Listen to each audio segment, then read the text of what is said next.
Tim, I love that music every time. No, What's up, doesn't get old. everybody? Doesn't get old, Welcome does to Tuesday at 2. I am your co-host, Rob Mann. With me, I have the producer extraordinaire, Tim Walker. it? I'll take it. I'll put it on my credit. You gonna say hello, Tim, or are you just gonna? Hey, I'm gonna add that to your LinkedIn profile. Hey, everybody. Yeah, I got to add it to LinkedIn. Yeah, music producer, intro video extraordinaire, Tuesday at 2 co-host. I don't know what else. What else we're gonna call you today? Anyway, guys, today let's talk about data, and in particular, Bullhorn Analytics and how it works with 3D IQ, which is actually really cool and one of the things I was most excited about when I joined 3D IQ. Tim, I don't think I've told you that, but I'll tell you again. I know. I could tell by the way you talk or the way you walk. You're staying alive. Yeah. So tell me about Bullhorn Analytics. There's some updates coming. You were on a call. I'm still laughing. I was crying at your stupid Bee Gees reference, but anyway. Yeah, guys, great webinar today with Joe McGuire and Ben Carter, so some of the British Bullhorn folks, about how to use data in your business. And Joe and Ben were dropping knowledge bombs. It was pretty impressive. Joe is I'm not even sure what his exact title is, but he's one of the founders and original team members at 3D IQ. I'm not sure what his title is at Bullhorn. But they were going through some new dashboards they're gonna have available. Some of the stuff that we actually talked about on a Tuesday at 2 recently, I believe. We're talking about new data analytics, but things like, time from submission to placement being easily accessible. Submission to placement, like how many submissions you've made to compared to how many placements you've made at this customer. And then very easily being able to see people that you submit a ton of candidates to that you may never actually have made a placement at, which if you are one of those businesses who has, they said like 50% of the customers you submit to, you don't do business with, meaning you don't make revenue from them. And I showed Tim the chart that they used. But yeah, it was pretty crazy that you continue to slam your head against a wall and don't realize that the wall's not going to move. But yeah, we do it. We all do it. It's not weird. So really, we're in this period of austerity. If you are Mark Zuckerberg and you want to talk about focusing on the bottom dollar. So knowing who to do business with is obviously going to be one of the most important things. And there's different ways to do this, right? Like I love one of Joe's quotes, and I think Bullhorn actually just posted it, but it's like, the lowest hanging fruit is not a new logo. Like that's not a great business thing for you. Even in like SaaS, even like selling software, like a new logo is not necessarily a pain in the butt, but it's definitely going to be a lot harder to get a cross sell or an upsell to. But customers that you've previously done business with that you're not doing business with now, incredible person to go back to. That is the lowest hanging fruit. So, shout out to Ben Carter and Joe on that. Really well organized and insightful a way to think about your business as opposed to just. I mean, I'm an Aries, so I'll run my head through a wall for you, but that doesn't seem like the best use of a butcher. So. Yeah, and this is is that a song reference? That was a Tommy Boy reference. Okay. Yeah. Okay. There you go. That shows what I know about pop culture. So, but this is an ongoing theme for us, right? We talked last week about knowing who to work with, and we've talked at least one other time. Almost think like about listening to our webinar, but they did it on their own. I promise. We're trendsetters. We'll go with that. And so I think one of the cool things, and one of the things that I've always been proud of with 3D IQ is the way that we've worked with Bullhorn on a number of different projects. But one of them in particular that we want to talk about today is Bullhorn Analytics and exactly how 3D IQ works with Bullhorn Analytics. 3D IQ is an official marketplace analytics partner. And so that means that we've got an official integration in with Bullhorn Analytics, one of the few marketplace partners that have that. And it means that we also get to do a lot of cool stuff with analytics. There's stuff coming up. There's changes coming to analytics that will be really exciting. But also, let's talk about how we work in particular with Bullhorn Analytics. And so I think this is, when Bullhorn Analytics was Cube 19, so before they were part of Bullhorn, we had a good relationship with them, but they've really grown as they've become Bullhorn Analytics. And I don't know what the recent stat was as far as how many Bullhorn customers currently have Bullhorn Analytics, but it's a good amount, and it's growing all the time, and it's been one of their, I think, one of their best products. So as the slide says, 3DIQ and Bullhorn Analytics, that partnership is available to all of our mutual customers. So if you have Bullhorn Analytics right now, you can get 3DIQ Analytics inside of Bullhorn Analytics. And so that's really easy to do. You just have to contact Bullhorn support, ask them to turn it on, and they will turn it on for you.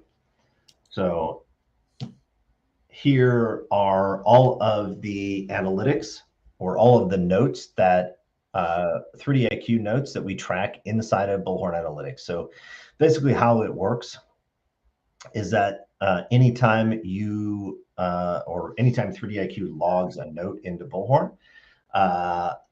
those notes get tracked by Bullhorn Analytics.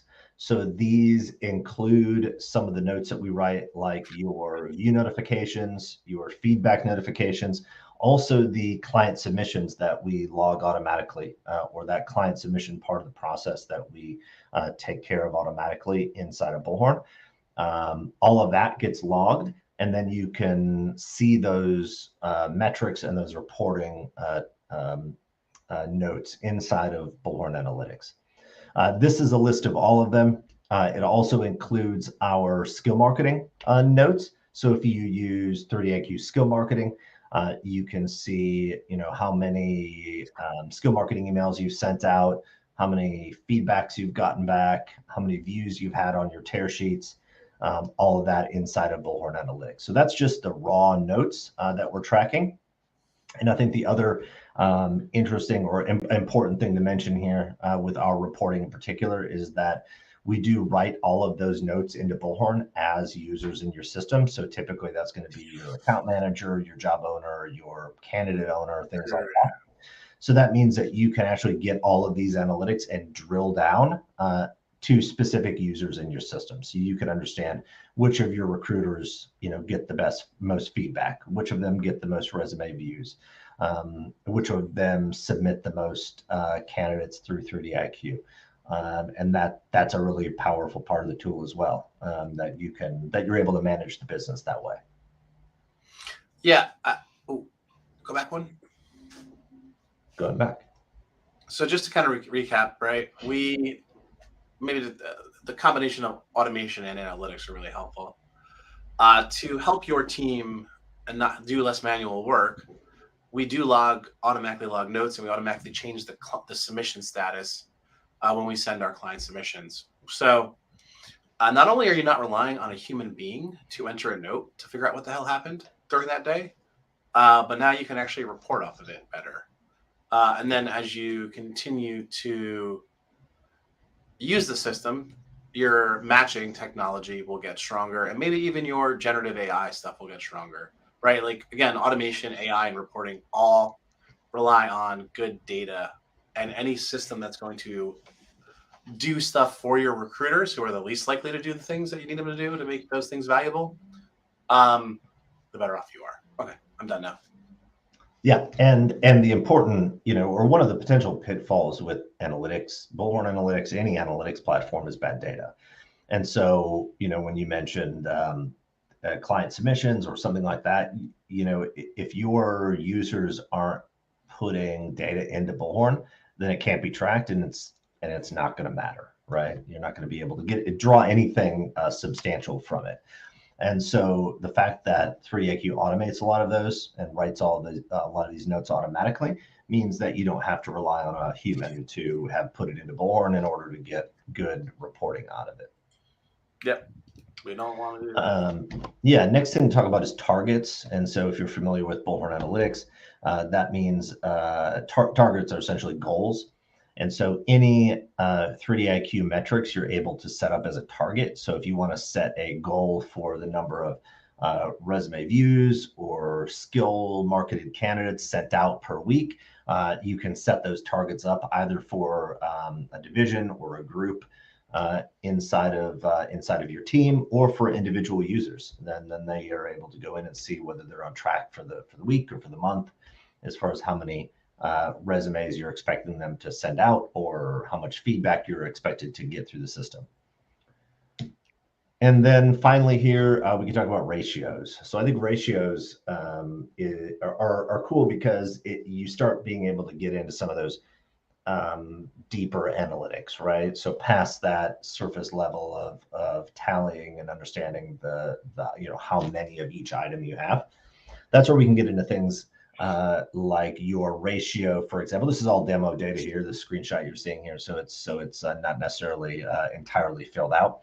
But the first one that we see here for 3DIQ, for example, would be our positive versus negative feedback. You see that on the bottom row there on the right. That's would help you understand, whether you receive more positive, negative, or negative feedback on candidates. Your 3DIQ submissions to resume views, that's the last one there on the bottom on the right.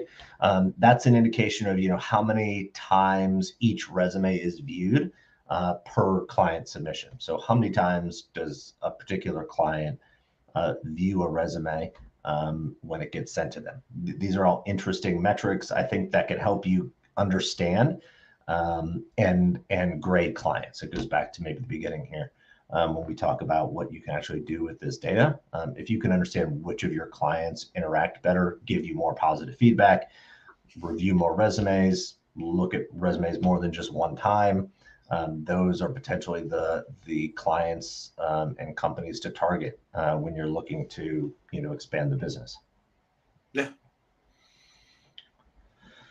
And so just quick slide here. I mentioned a lot of this stuff, how our reporting actually works inside of Bullhorn Analytics. It's all set up for you ahead of time, though we can help you build some of those ratios and metrics and things like that if you've got questions. And then this basic setup for tracking notes. That's a very common way to do things in other reporting tools. So if you do use other reporting, in particular Power BI, we can help you set this up as well. And so it's not just exclusive to Bullhorn Analytics. So several of our enterprise level customers who use Power BI also are able to report on 3DIQ action within Bullhorn. Got it. So just kind of recap overall, right? We could be using data in the system to make better decisions on who to work with. Bullhorn Analytics is going to be improving that shortly, but you also have that's with some additional dashboards, but you also have enough currently to figure a lot of that out as well. So Tim, I appreciate it, and we're going to do this under 15 minutes for the first time in our history of this show. I like it. So congrats to you and to me on that one. And let us know if you have any questions. If you want to learn more about Bullhorn Analytics or 3DIQ, you can find us on the interwebs. I'm Rob at 3diq.com. He's Tim at 3diq.com. And you are welcome for really short email addresses to have to remember. That's mostly what Tim's doing. So I appreciate you, buddy. All right. Thanks, guys. See you, Rob.